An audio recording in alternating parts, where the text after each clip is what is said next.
Aku bermimpi sedang berada di Jazirah Arab di depan sebuah makam. Aku sedang berdiri di sebelah utara makam dan aku menghadap ke arah selatan. Aku melihat ada jenazah seseorang yang akan dimasukkan ke dalam liang lahat itu. Banyak sekali orang-orang yang berpakaian putih bersih yang membantu proses pemakaman orang yang meninggal itu. Mereka semuanya terlihat sangat bersedih dan merasa kehilangan. Aku merasa orang yang meninggal itu adalah orang yang punya kedudukan besar dan sangat terkenal. Tapi aku belum tahu siapa dia. Aku melihat jenazah yang sudah dibungkus kain kafan itu siap untuk diturunkan ke liang lahat. Tapi aku sangat heran dengan ukuran jenazahnya karena ukurannya sangat besar. Dan aku lebih heran lagi karena aku melihat ada tangga di dalam liang lahat itu dan ternyata mereka menurunkan jenazah itu dengan cara menuruni tangga. Lalu mereka menurunkan jenazah itu dengan sangat hati-hati sambil menuruni tangga hingga jenazah itu sudah diletakkan ke dalam liang lahat. Tiba-tiba saja aku sudah mendapati diriku berada di tempat yang lain. Aku sudah mendapati diriku berada dalam sebuah ruangan di malam hari. Dalam ruangan ini, di depanku ada seorang laki-laki dan dia adalah Muhammad Qasim. Ia berdiri tepat di depanku dengan jarak yang cukup dekat. Aku fokus melihat badannya dari batas dada hingga ke wajahnya. Muhammad Qasim memakai baju kameja berwarna putih dan ada corak titik-titik hitamnya. Dan tiba-tiba saja dari sebelah kananku ada sosok yang datang dengan sangat cepat. Aku merasakan aku belum diizinkan untuk mengenali siapa sosok itu. Aku belum tahu siapa dia. Yang kulihat hanya tangan kanannya saja yang memegang stempel. Dan tangan kanan itu pun samar-samar kulihat walau jaraknya begitu dekat di depanku. Aku hanya fokus melihat stempel yang di tangan kanannya itu. Aku sekilas bisa melihat lambangnya, tapi aku kurang jelas melihatnya karena gerakannya sangat cepat sekali. Tangan kanan itu menghampiri Muhammad Qasim dan kameja putih dengan titik-titik hitam yang dikenakannya itu langsung tersingkap ke belakang seperti ada hembusan angin kencang yang menerpanya dan kameja itu langsung terlepas dan terbang. Dan tiba-tiba saja jauh dari atas langit aku mendengar ada suara yang datang. Suara itu berkata, "Ini adalah stempel kenabian untukmu." Aku menjadi sangat terkejut dan aku melihat stempel itu langsung menempel di atas pundak kanannya dan badannya langsung bercahaya dan berputar dengan pelan sekali satu kali putaran seperti putaran arah tawaf. Ia hanya diam dan kepalanya selalu tertunduk tanda patuh.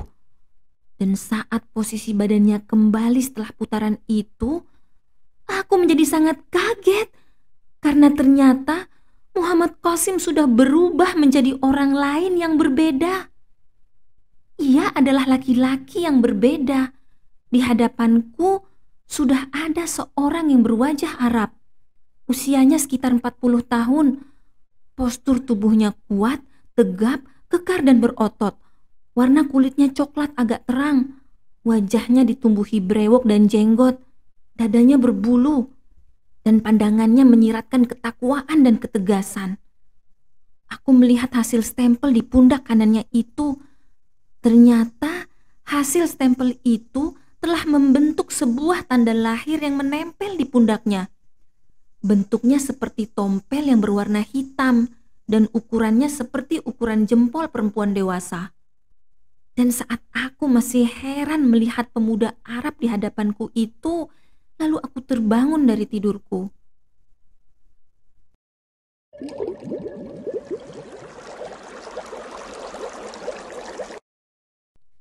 Hikmah mimpi ini antara lain adalah 1. Mimpi ini adalah isyarat untuk kita agar kita mempelajari tafsir surat Al-Fath, karena surat itu mengingatkan kita pada kemenangan Imam Mahdi dan pasukannya di masa depan nanti. 2. Mimpi ini adalah isyarat untuk kita agar kita mempelajari hadis tentang kemenangan Imam Mahdi dan pasukannya dan juga berapa lama Imam Mahdi akan memimpin dunia. 3. Mimpi ini adalah isyarat untuk kita agar kita mempelajari hadis tentang meninggalnya seorang khalifah yang mempunyai 3 orang anak laki-laki yang sedang bertikai karena berebut kekuasaan, tapi tidak satu pun dari mereka yang mendapatkan kekuasaan itu. 4.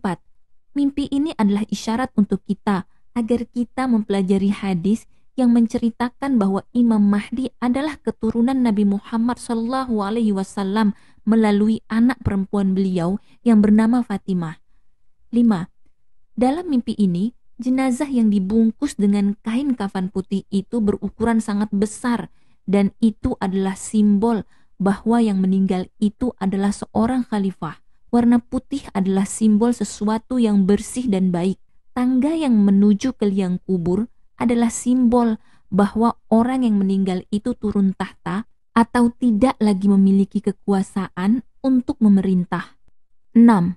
Pada saat Siti Rohana berada di depan sebuah makam, dia berdiri di sebelah utara dan menghadap ke arah selatan. Kalimat itu mengingatkan kita tentang mimpi nomor 10, yaitu saat Siti Rohana berdiri di lantai 2 Masjidil Haram dengan menghadap ke arah Ka'bah. Ini adalah simbol bahwa Imam Mahdi akan dibaiat di depan Ka'bah, dan simbol arah utara yaitu Syam mengisyaratkan pada kita agar kita mempelajari hadis tentang pasukan Sufyani dari Syam yang akan mengejar dan ingin membunuh Imam Mahdi setelah beliau dibaiat di depan Ka'bah. Tapi kemudian mereka dibenamkan di suatu tempat yang bernama Al-Baida. 7. Simbol malam hari menyimbolkan dunia yang diliputi dengan kegelapan. Hal itu mengisyaratkan pada kita agar kita mempelajari hadis yang menceritakan bahwa sebelum kedatangan Imam Mahdi, dunia telah diliputi oleh kezaliman. 8. Kemeja putih dengan motif titik-titik hitam yang terlepas dari badan Muhammad Qasim adalah simbol bahwa Muhammad Qasim dari Pakistan itu adalah seorang al-mubasyirah. Dalam mimpi-mimpinya, ia berperan sebagai Imam Mahdi, dan bajunya yang terlepas itu menyimbolkan bahwa Muhammad Qasim bukan Imam Mahdi yang sebenarnya. 9. Tompel hitam atau tanda lahir yang melekat pada pundak kanan pemuda yang berwajah Arab itu adalah simbol bahwa ia adalah Imam Mahdi yang asli, dan pundak kanan adalah simbol bahwa Imam Mahdi itu memiliki tugas dan tanggung jawab yang besar sebagai khalifah atau pemimpin umat. 10. Tangan kanan adalah simbol kepercayaan. Dalam mimpi ini, ada tangan kanan yang memegang stempel, dan Siti Rohana mendapat pemahaman bahwa itu adalah tangan malaikat yang dipercaya oleh Allah Subhanahu wa Ta'ala. 11. Kalimat "ini adalah stempel kenabian untukmu" adalah isyarat untuk kita agar kita mempelajari hadis tentang tanda-tanda kenabian Nabi Muhammad SAW dan juga hadis tentang khatam an-nubuwah. 12. Adegan berputar seperti arah tawaf adalah isyarat untuk kita agar kita mengetahui bahwa Imam Mahdi nanti akan dibaiat di depan Ka'bah pada saat ia sedang melakukan tawaf. 13.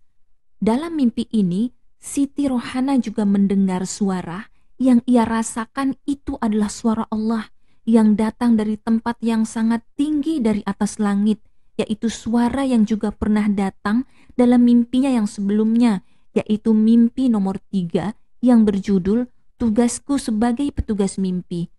Allahu a'lam bishawab.